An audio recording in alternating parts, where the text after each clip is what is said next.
भारत की बात की यूट्यूब चैनल पे मैं एडवोकेट सिद्धार्थ राणा आपका स्वागत करता हूं। साथियों, सबसे पहले तो आपको रक्षाबंधन के त्यौहार की बहुत बहुत शुभकामनाएं, बहुत बहुत बधाई। दोस्तों, आज हम जिस विषय पे बात करने जा रहे हैं, हम एक अपराधी की चर्चा करने जा रहे हैं और ये कोई छोटा मोटा अपराधी नहीं है। इस अपराधी का नंबर है 1135809। कद 6 फुट 2 इंच, रंग सुनहरा, पेशे से राजनेता,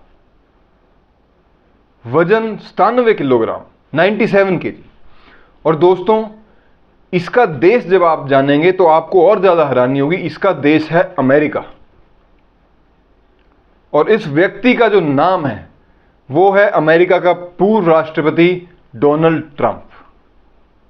आपने बिल्कुल सही सुना। एक टाइम पे अमेरिका के राष्ट्रपति रह चुके आज एक अपराधी हैं। आज सलाखों के पीछे जाना पड़ा, ऐसा अपराध किया है। दोस्तों, इनके ऊपर एक नहीं, दो नहीं, तीन नहीं, 40 नहीं, 50 नहीं, 91 आरोप इनके ऊपर लगाए गए हैं। और उसमें से सबसे गंभीर जो आरोप है, सबसे ज्यादा गंभीर, जो किसी भी डेमोक्रेसी के लिए, कोई भी डेमोक्रेटिक जो कंट्री है उसके लिए बहुत ही चिंताजनक विषय है, वो है चुनाव के नतीजों को प्रभावित करने का आरोप। दोस्तों, 2016 में इन्होंने अपने 19 और साथियों के साथ मिलकर चुनाव के नतीजों को प्रभावित किया। ऐसा एक संगीन आरोप, गंभीर आरोप इनके ऊपर लगा। और अमेरिका की जो हिस्ट्री है, अमेरिका के इतिहास में यह पहली बार हुआ कि किसी पूर्व राष्ट्रपति को सलाखों के पीछे जाना पड़ा, जेल के अंदर जाना पड़ा। लगभग 20 मिनट अमेरिका के पूर्व राष्ट्रपति जेल में रहे और उसके बाद इनको जमानत दी गई। दोस्तों, कोई पाकिस्तान जैसा देश या अन्य कोई छोटा देश जहां पे ये रूटीन है कि भाई पूर्व राष्ट्रपति को या तो मार दिया जाता है या जेल कर दी जाती है या देश से निकाल दिया जाता है, ऐसी घटनाएं तो हमने बहुत सुनी है। लेकिन जब अमेरिका जैसा देश, जो अपने आप को यह कहता है भाई सबसे सुरक्षित डेमोक्रेसी जो है उनके यहां है, हमारे यहां नहीं है, ऐसा नैरेटिव सेट करने वाले लोग भी हमारे देश में भी मौजूद हैं और अमेरिका में तो स्वाभाविक हैं ही। ऐसे एक देश में एक पूर्व राष्ट्रपति के ऊपर आरोप लग रहा है कि उसने अपना चुनाव जो है वो कैसे प्रभावित करने की कोशिश करी, चुनाव के नतीजों को कैसे प्रभावित करने की कोशिश करी। बहुत ही संगीन और गंभीर आरोप, और जिसके चलते वो सलाखों के पीछे तक जाता है।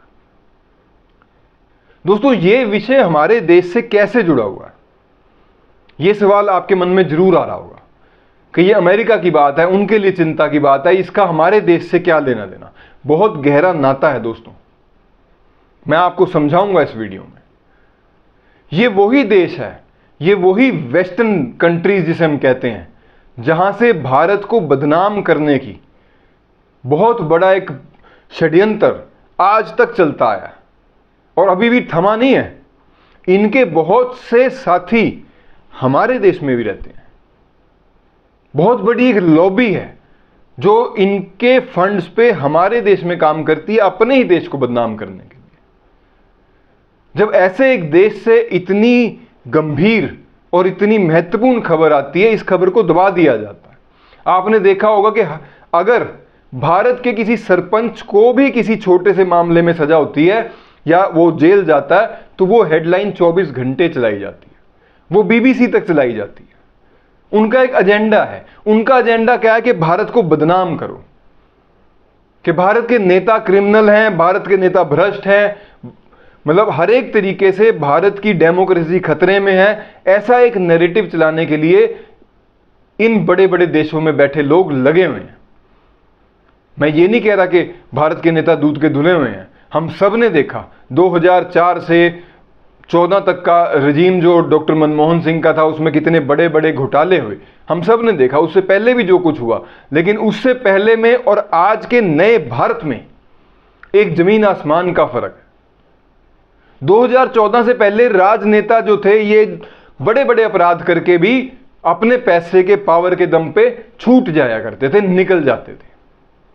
लेकिन 2014 के बाद जब आपने, हमने 140 करोड़ देशवासियों ने जब एक मजबूत सरकार चुनी, तो उस सरकार के चलते आज ये जो अपराधी हैं, ये जो अपराध इन्होंने बड़े बड़े जो घोटाले जिन्होंने कर रखे हैं, इनको सजाएं हो रही हैं, इनको ईडी सीबीआई छापे पड़ रहे हैं, प्रूफ निकल रहे हैं, और इनकी पैसे की और पहुंच की ताकत भी इन्हें बचा नहीं पा रही। लेकिन विषय आज हमारे नेताओं का नहीं है।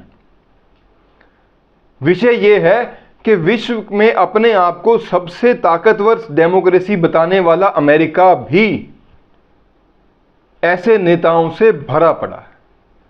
लेकिन फर्क सिर्फ इतना है कि वहां की बातें दबा दी जाती हैं, इंटेंशनली दबा दी जाती हैं। दोस्तों, मेरा आपसे हाथ जोड़ के अनुरोध है कि इस वीडियो को ज्यादा से ज्यादा शेयर करें, ताकि जो लोग भारत में बैठ के अमेरिका के, यूके के, ब्रिटेन के इनके गुणगान करते हैं, अपने देश को तार तार करते हैं, अपने देश की बेइज्जती करने में कोई कसर नहीं छोड़ते, उनके मुंह पे करारा तमाचा लगना चाहिए। उनको पता लगना चाहिए कि हमारा देश जैसा भी है, हमारा देश बहुतों से बेहतर है, और आज का जो नया भारत है वो विश्व गुरु बनने के लिए अग्रसर है। तो आज के अंक में इतना ही। वीडियो आपको कैसा लगा कमेंट बॉक्स में जरूर बताइएगा।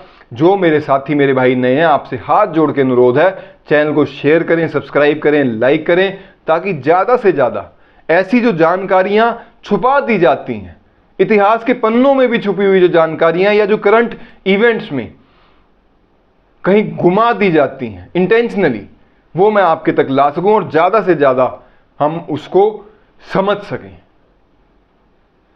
और जो भारत, आपका और मेरा भारत एक स्वर्णिम काल की तरफ जा रहा है, उसमें आप और मैं योगदान कर सकें। तो आपका बहुत बहुत धन्यवाद। भारत माता की जय। वंदे मातरम।